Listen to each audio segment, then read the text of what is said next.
नमस्कार, आप देख रहे हैं राजनीति 24 न्यूज। चलिए आगे बढ़ते हैं खबरों की ओर।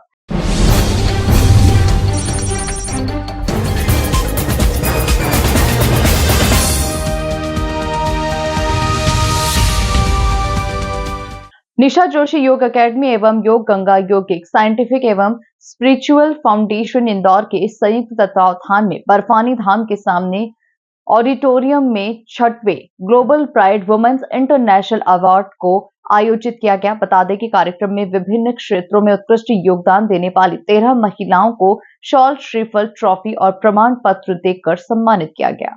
संस्था के डायरेक्टर एवं अंतर्राष्ट्रीय योग गुरु डॉक्टर निशा जोशी ने बताया कि इस आयोजन के तहत मिशन कॉन्ते फ्री योग टीचर ट्रेनिंग के 5वें तथा 6वें बैच के दीक्षांत समारोह भी संपन्न हुए, जिसमें आर्थिक रूप से असमर्थ 60 छात्रों को प्रमाण पत्र प्रदान किए गए। इसी के साथ ही योगा फॉर होलिस्टिक हेल्थ विषय पर एक सेमिनार हुआ, जिसमें देश विदेश के योगाचार्य एवं शिक्षाविदों के प्रभावी व्याख्यान हुए। इस मौके पर महिला एवं बाल विकास मंत्री सुश्री निर्मला भूरिया ने कहा कि ये योग भारत की देन है।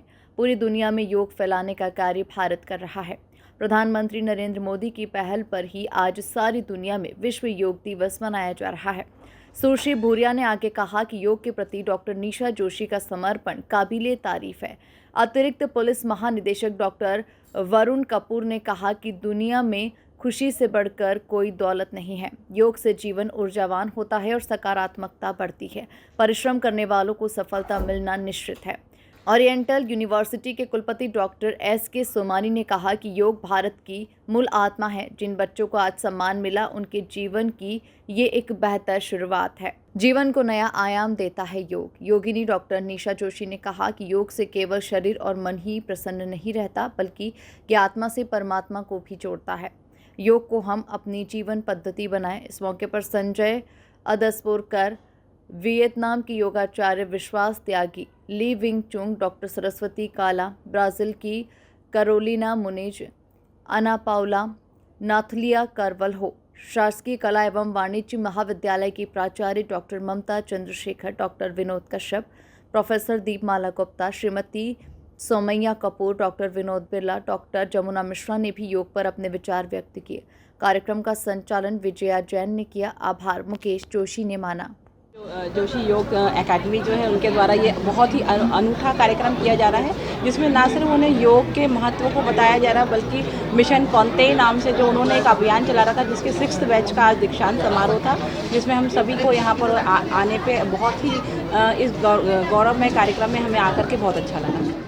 निशा जोशी फाउंडेशन का जो आज ये दीक्षांत समारोह था, तो यहाँ आके काफ़ी अच्छा लगा। और बच्चे जो यहाँ सीख करके जा रहे हैं, जो योग की विद्या और इसे दूर दूर फैलाने का काम, और देश के कोने कोने से आज हमने देखा कि यहाँ पे बच्चे आए हुए हैं और बाहर से भी कुछ लोग आए हुए थे, तो ऑनलाइन और ऑफलाइन दोनों तरह की कर रहे हैं। तो अच्छा काम है, हमारी इस चीज़ को आगे बढ़ाने का काम कर रहे हैं फाउंडेशन।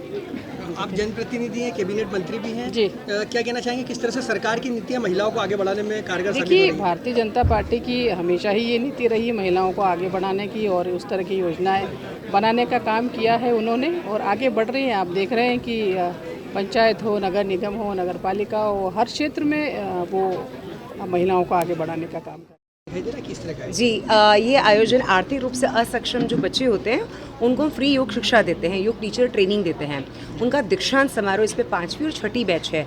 करीब 60 बच्चे इसमें आज दीक्षांत लेंगे, और साथ ही अंतर्राष्ट्रीय महिला दिवस के संदर्भ में हम 14 महिलाओं को सम्मानित करें, जिसमें से 3 ब्राज़ील की महिलाएं हैं, 2 वियतनाम से हैं, और बाकी अलग अलग प्रदेश से, देश से महिलाएं आई, जैसे उत्तरांचल से आई हैं, नागपुर से आई हैं, और राजस्थान से आए हैं, अलग अलग, और इंदौर की भी 3 से 4 महिला शक्ति हैं।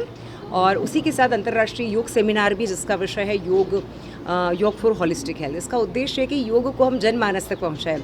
अगर योग को हम हर व्यक्ति तक ले जाएंगे, तो योग का प्रचार प्रसार भी होगा, संस्कृति प्रचलित होगी, साथ ही हर व्यक्ति स्वस्थ होगा। तो मुझे लगता है हम भारत को विश्वगुरु बना सकेंगे। इसी उद्देश्य से मैं मिशन कॉन्ते फ्री योग टीचर ट्रेनिंग चलाती हूँ और बच्चों को शिक्षित करती हूँ, और उन्हें दीक्षांत समारोह अच्छे हाथों से दिलवा के ये महसूस कराना चाहती कि वो असक्षम नहीं है, अपितु वो इतने सक्षम है कि वो इस देश को, इस राष्ट्र को विश्वगुरु बना सके। उन्हें हम माँ बुलाते हैं। और मैं यही कहना चाहूँगी कि हमारे जैसे जो अक्षम बच्चे हैं जो बड़ी यूनिवर्सिटी में नहीं जा पाते हैं, उन्हें हमारी माँ अपने तरीके से योग की शिक्षा देती है। योग के साथ ही साथ सर्वांगीण विकास की शिक्षा भी देती है कि किस तरीके से हमें हमारी जीवन शैली को रखना चाहिए, कैसे हमारी दिनचर्या होनी चाहिए। और माँ के साथ रहते हुए सबसे बड़ा सौभाग्य हमारा ये है कि हम माँ के साथ ही रहते हैं। मतलब हमारे घर तो जाते ही हैं, किंतु अधिक से अधिक समय जब हम माँ के साथ बिताते हैं तो हमें उनको पास में से देखने का अवसर प्राप्त होता है कि वो किस तरीके से अपने कार्यों को करती है, कैसे सेशंस में जाती है। हम उनके सेशंस भी अटेंड करते हैं, सीखते हैं, प्रैक्टिकली भी सीखते हैं और योग कक्षाओं में भी हम सीखते हैं। साथ ही साथ रोजगार के अवसर भी हमें हमारी माँ प्रदान करती है। ये तो ऐसा कार्यक्रम है जिसमें मैं तीसरी बार आया हूँ और हमेशा जब भी आता हूँ कुछ नई चीज़ सीखने को मिलती है। तो यहाँ का जोश और यहाँ के उत्साह और उमंग देख के हमेशा स्वयं को भी प्रेरणा मिलती है कि हम भी योग को भी अपनाएं, अच्छे से उसको अपनी ज़िंदगी का पार्ट बनाएं और खुद भी स्वस्थ रहें और एक सुखी और स्वस्थ जीवन जिएं। साइबर जागरूकता को लेकर आपका अभियान जो है बहुत प्रदेश भर में फेमस हो चुका है, फैल चुका है, क्या कहना चाहेंगे? साइबर जागरूकता तो एक ऐसी चीज़ है जो बचने का, साइबर दुनिया में साइबर क्राइम से बचने का तरीका ही ये है कि आपको जागरूक होना पड़ेगा, चीज़ों के बारे में जानना पड़ेगा और फिर उनको अपनाना पड़ेगा, उनको करना पड़ेगा और हर बार करना पड़ेगा। तो इसीलिए जितना ज़्यादा संदेश आप लोगों तक पहुंचा सको और बता सको कि क्या हो रहा है और आपको क्या करना चाहिए, तो फिर उस दिशा में लोग सोचेंगे और फिर वो चीज़ें करेंगे और फिर सुरक्षित रहेंगे। तो आई थिंक ये जागरूकता ही एक तरीका है साइबर सुरक्षा का और वही हम प्रयास करते हैं कि ज़्यादा से ज़्यादा लोगों तक अपना संदेश पहुंचा सकें ताकि वो साइबर दुनिया में सुरक्षित रहें और फिर उसका पूरा उपयोग कर सकें अपने विकास के लिए।